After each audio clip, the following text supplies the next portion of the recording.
Cours du contrôle-gestion, chapitre 2, la gestion budgétaire des approvisionnements. Ce chapitre porte sur les axes suivants.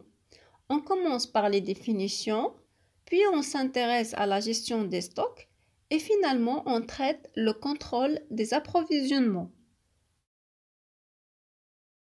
Le budget des approvisionnements consiste à assurer une gestion optimale des stocks, tels le stock de matières premières, de produits, de marchandises ou bien autres types de stocks, pour éviter deux problèmes principaux, soit la rupture de stock ou bien le problème de surstockage. Généralement, le budget des approvisionnements subdivise en plusieurs sous-budgets, à savoir le budget des commandes, le budget des livraisons, le budget des consommations et le budget des stocks. Pour mieux comprendre la gestion des stocks, il est important de définir les éléments suivants. Premièrement, les cadences de consommation sont fournies par le budget de vente ou bien le budget de production. Deuxièmement, le rythme des approvisionnements, c'est-à-dire le nombre annuel de commandes. Troisièmement, les délais d'approvisionnement, c'est-à-dire l'intervalle de temps compris entre la date de la commande et la date de la livraison. Le stock minimum, le stock de sécurité qui permet d'éviter une rupture de stock en cas de retard de livraison ou bien d'augmentation imprévue de la consommation. Et finalement, le stock d'alerte, c'est-à-dire le niveau de stock qui doit déclencher la commande. La gestion des stocks repose sur les coûts. Alors, les coûts de stockage sont principalement le coût de lancement des commandes, le coût de possession des stocks, le coût de pénurie et le coût total de stockage sans pénurie. On commence par le coût de lancement des commandes. En principe, la passation et le suivi de commandes génèrent des coûts, par exemple les frais logistiques et les frais administratifs. L'ensemble de ces frais constitue le coût de lancement des commandes. Donc, ce type de coût est proportionnel au nombre de commandes. Par la suite, le coût total de lancement des commandes, c'est le coût de lancement d'une commande multiplié par le nombre des commandes. Le deuxième type du coût de stockage, c'est le coût de possession du stock. Il s'agit de l'ensemble des charges relatives à la possession d'un stock. Par exemple, les frais de location des entrepôts, les frais d'assurance, les frais de sécurité, ainsi de suite. Par la suite, ce type de coût évolue selon le niveau du stock. Il est exprimé en pourcentage annuel de la valeur du stock moyen. Avec le stock moyen est obtenu par la consommation annuelle en valeur divisé par 2 multiplié par le nombre annuel de livraisons. Concernant le coût de pénurie, il représente les coûts générés par une rupture de stock. Elle peut être soit les frais d'annulation d'une commande, les frais de réapprovisionnement exceptionnels. En principe, le coût de pénurie est proportionnel à la durée de la pénurie ou bien de la rupture et à la quantité manquante. Concernant le coût total de stockage sans rupture, est égal à la somme du coût de lancement des commandes et le coût de possession des stocks. Elle varie selon le nombre de commandes puisque les deux coûts, c'est-à-dire le coût de lancement et le coût de possession, varient également en fonction du nombre de commandes ou de livraisons. On passe maintenant à traiter les différents types de niveaux de stock. Normalement, pour éviter toute rupture de stock, l'entreprise doit prévoir plusieurs niveaux de stock. Donc, on distingue entre le stock actif, le stock de sécurité et le stock d'alerte. Concernant le stock actif, c'est la consommation de stock entre deux entrées. Elle est obtenue par la formule suivante. C'est la consommation annuelle en valeur divisée par le nombre des livraisons. Le deuxième type de stock, c'est le stock de sécurité, c'est-à-dire le niveau de stock qui permet de limiter les ruptures de stock dues aux aléas, par exemple les prévisions non conformes à la demande ou bien un délai d'approvisionnement plus long que prévu. Par la suite, le stock de sécurité peut être calculé par la formule suivante. C'est la consommation annuelle divisée par 360 jours multipliée par le délai de sécurité. Prenons un exemple. Soit une société industrielle avec la consommation annuelle est égale à 20 400 unités. Le délai de livraison accordé par les fournisseurs est 15 jours. Alors, le stock de sécurité, c'est la consommation annuelle divisée par 360 jours multiplié par le délai de sécurité, c'est-à-dire 20 400 unités divisé par 360 jours multiplié par 15 jours est égal à 850 unités.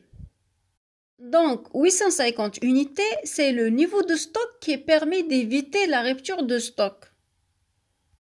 On passe maintenant au dernier type de stock, c'est le stock d'alerte ou bien le stock de réapprovisionnement. C'est le niveau du stock qui entraîne le déclenchement de la commande. Alors, le stock de réapprovisionnement est obtenu par la formule suivante. C'est la vitesse de consommation multipliée par le délai de livraison plus le stock de sécurité, c'est-à-dire le stock minimum plus le stock de sécurité. Prenons un exemple, soit une société industrielle avec la vitesse de consommation est 50 produits par jour, le stock de sécurité est 350 produits et le délai de livraison est 15 jours. Alors, le stock de réapprovisionnement, c'est la vitesse de consommation multipliée par 15 jours, c'est-à-dire 50 produits par jour multiplié par 15 jours plus 350 produits, c'est le stock de sécurité. Donc, le stock de réapprovisionnement est 1100 produits. C'est le niveau de stock qui entraîne le déclenchement de la nouvelle commande.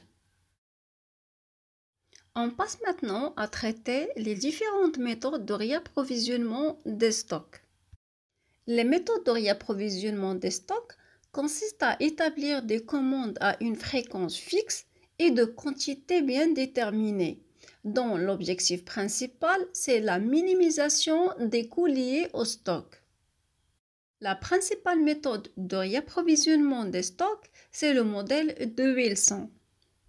Le modèle de Wilson ayant pour objectif de déterminer la fréquence et la quantité optimale de réapprovisionnement de stock. Mais ce modèle suppose un certain nombre des hypothèses de départ. Premièrement, la demande annuelle est connue, la consommation est régulière, les quantités commandées sont constantes, la pénurie, les ruptures de stock sont exclues et les coûts sont invariables dans le temps. Premièrement, on commence par le calcul de la cadence d'approvisionnement, c'est-à-dire la fréquence d'approvisionnement. Par la suite, on s'intéresse à calculer le lot économique ou bien la quantité optimale à commander. Le premier point, on détermine la cadence d'approvisionnement qui minimise le coût total du stockage.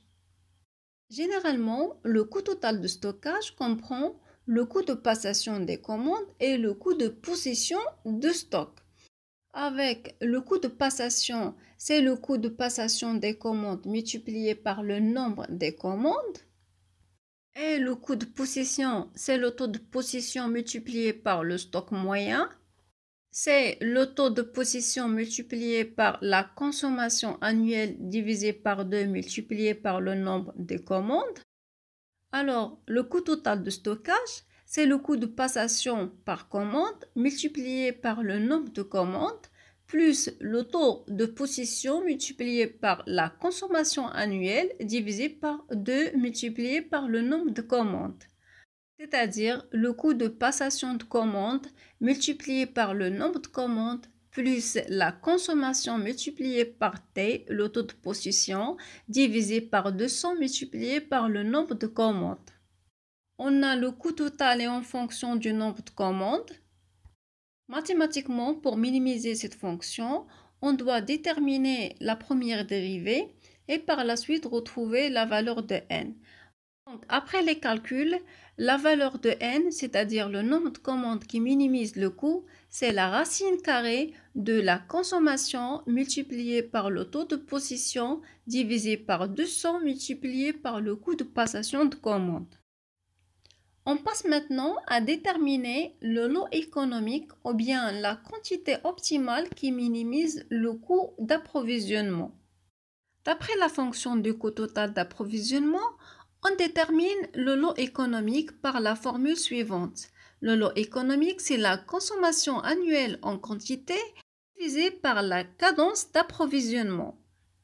Généralement, le modèle de Wilson permet de simplifier la gestion des stocks et planifier les commandes sur l'année. Mais également, elle présente plusieurs limites. Dans le cas où la consommation n'est pas régulière, il y a un risque de rupture de stock.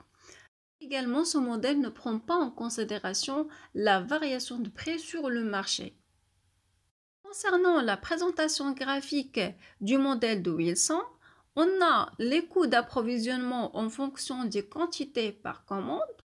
On peut graphiquement déterminer le lot économique ou bien la quantité optimale à commander. C'est le point d'intersection entre la courbe de coût de possession et la courbe des coûts de passation. On prend maintenant un exemple. On a les données d'une société industrielle, soit la consommation annuelle de 3000 kg de matières premières avec 2 dirhams par kilogramme, le coût de passation c'est 18 dirhams par commande et le coût de possession du stock c'est 15%. Le travail demandé c'est calculer la cadence et le lot économique. On commence par la cadence qui minimise le coût total d'approvisionnement. On a la formule suivante. N, c'est la racine carrée de la consommation multipliée par le taux de possession divisé par 200 multiplié par le coût de passation. Avec la consommation annuelle en valeur, c'est 3000 kg de matières premières avec 2 dirhams par kilogramme. Donc la consommation annuelle en valeur, c'est 3000 multiplié par 2. Le taux de possession, c'est 15%. Le coût de passation, c'est 18 dirhams par commande. Après les calculs, on a n est égal à 5. Et par la suite, la cadence optimale qui minimise le coût d'approvisionnement est 5 commandes. Deuxièmement, on calcule le lot économique qui minimise le coût total d'approvisionnement. Avec le lot économique, c'est la consommation annuelle en quantité divisée par n, c'est-à-dire la cadence. Alors, on a selon les données, 3000 divisé par 5, ça fait 600 kg. Il est également possible de déterminer la cadence optimale et le lot économique par la méthode des tableaux. Le principe de cette méthode est le suivant. Le coût total du stockage est minimal lorsque le coût de possession est proche ou bien est égal au coût de lancement, c'est-à-dire le coût de possession est égal au coût de lancement. Le tableau suivant qui représente le nombre des commandes, le coût de lancement, le coût de possession et le coût de stockage.